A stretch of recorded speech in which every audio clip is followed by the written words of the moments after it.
नमस्कार friends, welcome to Bluebell online study. Friends, हम हिमाचल प्रदेश की नई सीरीज़ शुरू करने जा रहे हैं जिसमें हमने हिमाचल प्रदेश के सभी मोस्ट इम्पोर्टेंट प्रीवियस ईयर के क्वेश्चंस इस वीडियो में डाले हैं, जिसको हम वन बाय वन डिस्कस करेंगे। ये आपके आने वाले सभी कॉम्पिटिटिव एग्ज़ाम्स के लिए हेल्पफुल रहेगा। इस वीडियो में मैंने वो सारे क्वेश्चंस डाले हैं जो प्रीवियस ईयर में पूछे गए हैं और इसके अलावा जो बार बार क्वेश्चन पूछे जा रहे हैं वो सभी क्वेश्चंस मैंने इस वीडियो में डाले हैं। तो चलिए फ्रेंड्स, हम वीडियो स्टार्ट करते हैं। निम्न में से किस राजवंश की स्थापना भगवान श्री कृष्ण के सुपुत्र प्रद्युम्न द्वारा की गई थी? तो इसका आंसर है सी, बुशहर। देखिए फ्रेंड, इस वीडियो में ये पॉइंट तो आपका क्लियर हो गया कि बुशहर रियासत की स्थापना जो है वो प्रद्युम्न द्वारा की गई थी, जो कि श्री कृष्ण के बेटे थे। इसके अलावा बात करते हैं त्रिगत की। त्रिगत जो है वो कांगड़ा का प्राचीन नाम है। कांगड़ा पहले जो है वो नगरकोट के नाम से प्रसिद्ध था, जिसे राजा सुशर्मा चंद ने महाभारत के युद्ध के बाद बसाया था। महाभारत के युद्ध में सुशर्मा चंद ने जो है वो कौरवों का साथ दिया था और वो इस युद्ध में हार गए थे। उसके बाद जो है राजा सुशर्मा ने जलंधर त्रिगत के कांगड़ा में किले की स्थापना की और उसको अपनी राजधानी बनाया था। और भूप सिंह जो है वो त्रिगत का अंतिम शासक था। और इसके बाद है कुल्लू। कुल्लू के संस्थापक कौन थे? बिहंग मणिपाल। और कुल्लू राज परिवार की जो कुल देवी है वो माता हिडिंबा है। उसके बाद सिरमौर। शोभा रावण या शुभांश प्रकाश, इन दोनों में से एक नाम, या शोभा रावण या शुभांश प्रकाश 1195 ईस्वी में सिरमौर रियासत की स्थापना की थी। तो फ्रेंड्स, ये पॉइंट्स आपने याद रखना है। तो चलिए फ्रेंड्स, एक बार हम फिर से रिवीजन कर लेते हैं।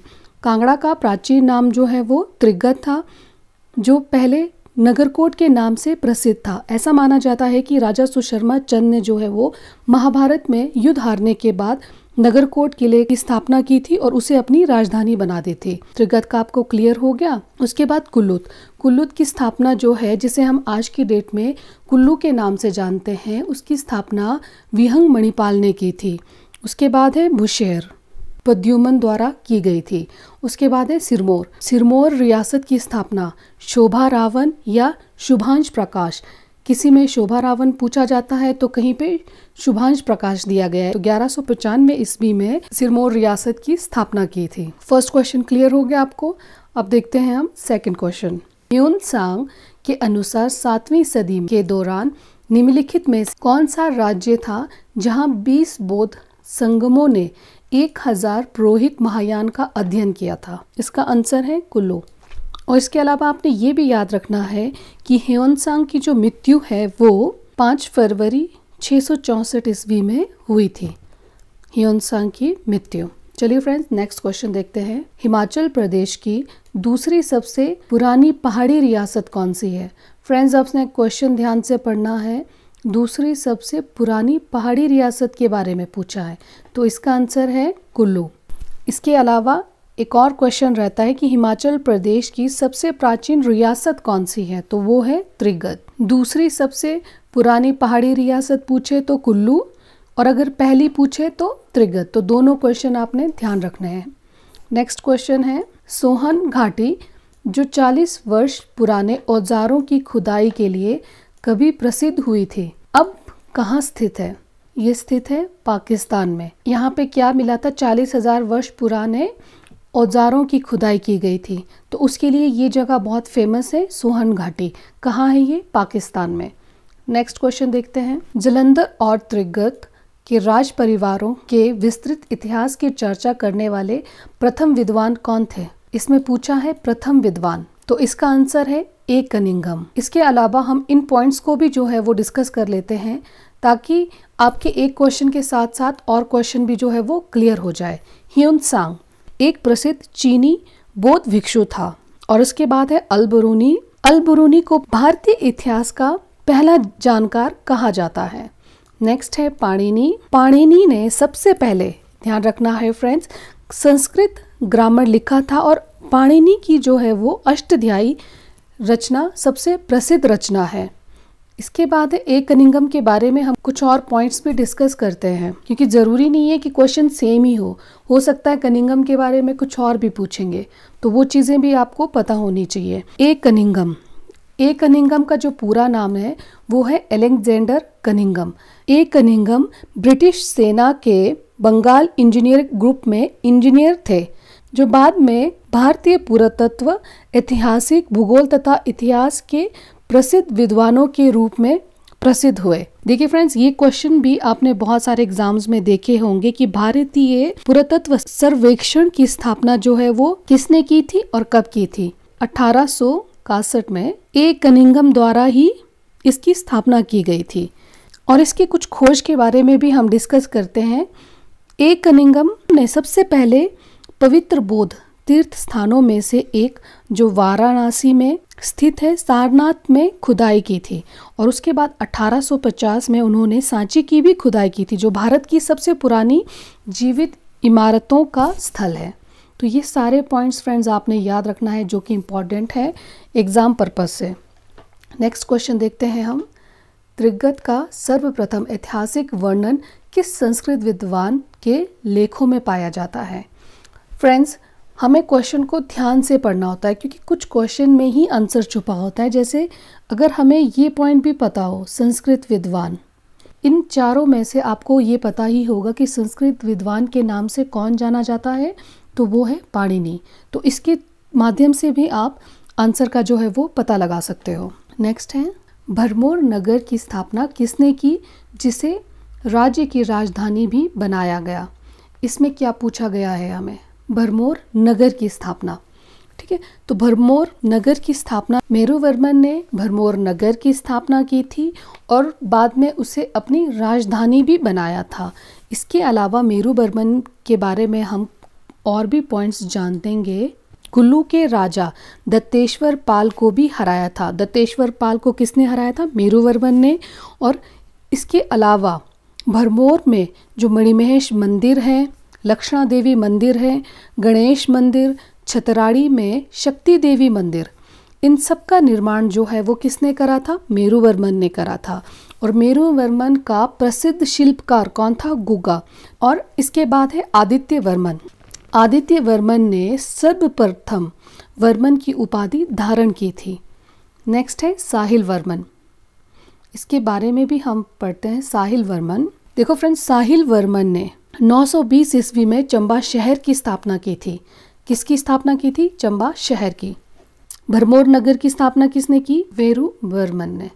फ्रेंड्स, मैं एक और आपको पॉइंट क्लियर कर देती हूँ। इसमें काफ़ी स्टूडेंट्स जो है वो कंफ्यूज हो जाते हैं। मारुवर्मन, फ्रेंड्स, ये दोनों अलग अलग राजा हैं, तो इन दोनों में आपने कंफ्यूज नहीं होना है, मेरुवर्मन और मारुवर्मन।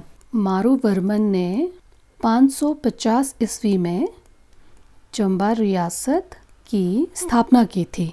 और ये कहाँ से आए थे, ये अयोध्या से आए थे, सूर्यवंशी राजा थे। और इसके अलावा मेरुवर्मन ने जो है वो 680 ईस्वी में भरमौर नगर की स्थापना की थी।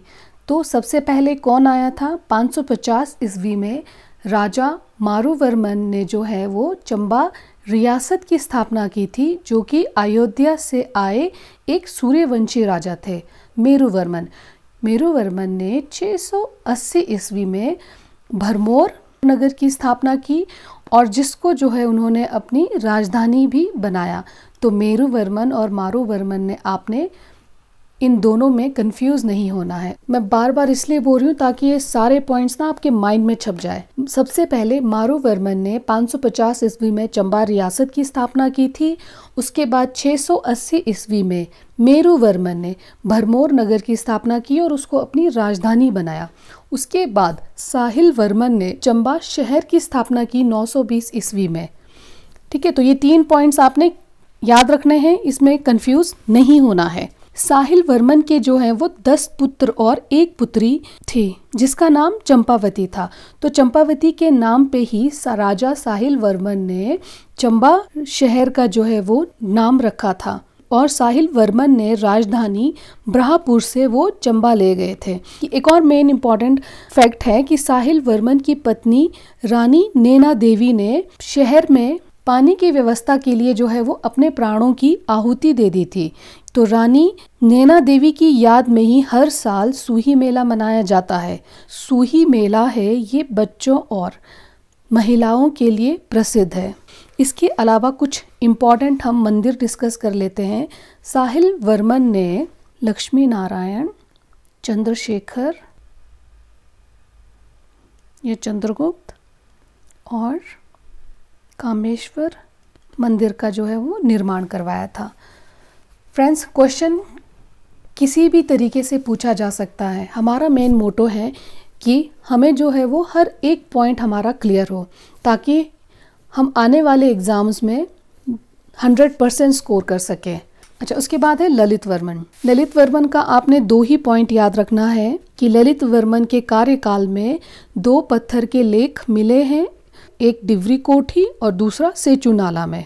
नेक्स्ट क्वेश्चन है 1804 ईस्वी में बिलासपुर, मंडी, चंबा, कांगड़ा इन सब राजाओं ने मिलकर संसार चंद को जो है वो पराजित करने के लिए किसे निमंत्रण भेजा था? तो वो भेजा था गोरखों को। नेक्स्ट है औरंगजेब ने बुशहर के राजा कहरी सिंह को किस उपाधि से नवाजा था? तो ये उपाधि दी थी औरंगजेब ने राजा कहरी सिंह को छत्रपति। नेक्स्ट क्वेश्चन है विचित्र नाटक नदौन की लड़ाई की जानकारी का एक मुख्य स्रोत है जो किसकी आत्मकथा मानी जाती है? विचित्र नाटक से पता नहीं चले तो आपने ये याद रखना है। दूसरा पॉइंट क्या है? नदौन की लड़ाई। तो इससे भी आप थोड़ा बहुत जो है वो आइडिया लगा सकते हो। ये किसकी बात कर रहे हैं? ये गुरु गोविंद सिंह की बात कर रहे हैं। किसकी आत्मकथा है विचित्र नाटक? गुरु गोविंद सिंह जी की। इसके अलावा हम गुरु गोविंद सिंह जी के कुछ और भी इम्पोर्टेंट पॉइंट्स डिस्कस कर लेते हैं। गुरु गोविंद सिंह का जन्म 22 दिसंबर 1666 में कहाँ पे हुआ था? पटना, बिहार। और गुरु गोविंद सिंह को के 10वें गुरु और अंतिम गुरु थे। 1699 में इम्पॉर्टेंट पॉइंट है फ्रेंड्स, बैसाखी के दिन खालसा पंथ की जो है वो स्थापना की थी। देखिए कितने सारे पॉइंट्स निकल के आ रहे हैं क्वेश्चन से ही। और इसके अलावा ये तो मोस्ट इम्पॉर्टेंट है। देखिए अब कैसे कैसे क्वेश्चन पूछे जा रहे हैं कि विचित्र नाटक अगर आपने पढ़ा ही नहीं होगा, आपको पता ही नहीं होगा, तो आप नहीं लगा सकते, आइडिया नहीं हो सकता है ना। संत सिपाही भी कहा जाता था। और गुरु गोविंद सिंह जी को है संत सिपाही क्यों कहा जाता था? क्योंकि ये एक महान लेखक थे। गुरु गोविंद सिंह जी जो है वो संस्कृत सहित कई भाषाओं के ज्ञाता थे। उन्होंने जो है स्वयं कई ग्रंथ की रचना की है, इसीलिए इन्हें संत सिपाही भी कहा जाता था। जिसमें से मैं कुछ ग्रंथ के नाम लिख लेती हूँ। जाप साहिब, अकाल स्तुति। फ्रेंड्स, ये सारे पॉइंट्स ना मैंने अपने हिमाचल जीके में डिस्कस किया हुआ है, आप वहाँ पे भी जो है वो चेक कर सकते हो। और चंडी चरित्र, इसके अलावा 24 अवतार, विष्णु के 24 अवतारों का वर्णन किया गया है। इस तरह की और भी कई रचनाएं जो है वो गुरु गोविंद सिंह जी ने की है। और गुरु गोविंद सिंह जी की जो है वो मृत्यु 7 अक्टूबर 1708 में, उस टाइम पे गुरु गोविंद सिंह जी जो है वो 42 वर्ष के थे, नांदेड़ महाराष्ट्र में हुई थी। यहाँ से आपके काफ़ी पॉइंट्स जो है वो क्लियर हो गए हैं, ये आपने नोट कर देना है। काफ़ी बहुत ही इम्पोर्टेंट क्वेश्चन है ये, ठीक है, और ये डिटेल्स भी। उसके बाद है औदुंबर कौशिक गोत्र, ठीक है। औदुंबर जो है वो किस साधु के साथ अपना संबंध जोड़ते हैं? ये जोड़ते हैं विश्वामित्र के साथ। नेक्स्ट क्वेश्चन है निम्न में से किसे प्राचीन काल में धरगिरी के नाम से जाना जाता था? किसे जाना जाता था? नूरपुर को। निम्न में से कौन सा हिमाचल प्रदेश का सबसे प्राचीन प्रांतीय राज्य है? तो उसका आंसर है त्रिगत। नेक्स्ट क्वेश्चन है हरिचंद ने गुलेर राज्य की स्थापना किस वर्ष की थी? राइट आंसर 1405 में। और कांगड़ा किले का निर्माण निम्न में से किसने करवाया था? किसने करवाया था ये? कांगड़ा किले का निर्माण मैंने पीछे भी अभी आपको क्लियर करवाया था। इसका निर्माण जो है वो सुशर्मा चंद ने करवाया था। सुशर्मा चंद जो है वो कांगड़ा के 234वें राजा है। तो इसका निर्माण किसने करवाया? सुशर्मा ने। नेक्स्ट है, वीरसेन को निम्न में से किस राज्य का संस्थापक माना जाता है? वीरसेन को सुकेत राज्य का संस्थापक माना जाता है। नेक्स्ट क्वेश्चन है फ्रेंड्स, निम्न में से किस स्थान पर मंडी राज्य की नींव रखी गई थी? हाट गांव में रखी गई थी। और नेक्स्ट क्वेश्चन है, चंबा की रानी की याद में कौन से मेले का आयोजन किया जाता है? इसकी मैंने पूरी स्टोरी बताई थी आपको। कौन सा मेला है वो? सूही मेला है। रानी का क्या नाम था? नैना देवी, जो कि चंबा के राजा साहिल्यवर्मन की पत्नी थे। नैना देवी जी ने जो है वो पानी की आपूर्ति को पूरा करने के लिए अपनी प्राणों की आहुति दी थी, जिसकी याद में सूही मेला हर वर्ष मनाया जाता है। ये मेला जो है वो बच्चों और महिलाओं के लिए प्रमुख है। कहाँ मनाया जाता है? चंबा में। और चंबा का जो नाम है वो साहिल्यवर्मन के पुत्री चंपावती के नाम से रखा गया है। नेक्स्ट क्वेश्चन, निम्न में से किस शासक को 7 धारों का स्वामी कहा जाता है? किसे कहा जाता है? इसका आंसर है बिलासपुर, बी। नेक्स्ट क्वेश्चन है, पहाड़ी राजघरानों में सबसे लंबा इतिहास किस रियासत का रहा है? वो रहा है कांगड़ा का। आई होप फ्रेंड्स ये वीडियो आपके लिए काफ़ी हेल्पफुल रहा होगा। मैंने पूरी कोशिश की है मैं हर एक पॉइंट को जो है वो क्लियर करवाऊँ, ताकि एक क्वेश्चन के साथ साथ आपके बाकी के भी क्वेश्चन क्लियर हो जाए। मैंने बहुत मेहनत की है इस कंटेंट को इकट्ठा करने के लिए। तो प्लीज़ फ्रेंड्स, अगर आपको वीडियो हेल्पफुल लगा हो तो वीडियो को लाइक और चैनल को सब्सक्राइब कीजिए। मैं इस MCQ सीरीज़ को कंटिन्यू चलाऊंगी, जिससे जो है वो आने वाले जितने भी कॉम्पिटिटिव एग्ज़ाम्स होते हैं हमारे, तो उन सब के लिए ये वीडियो हेल्पफुल रहेगा। चलिए फ्रेंड्स, अब हम मिलते हैं नेक्स्ट वीडियो में। Thank you.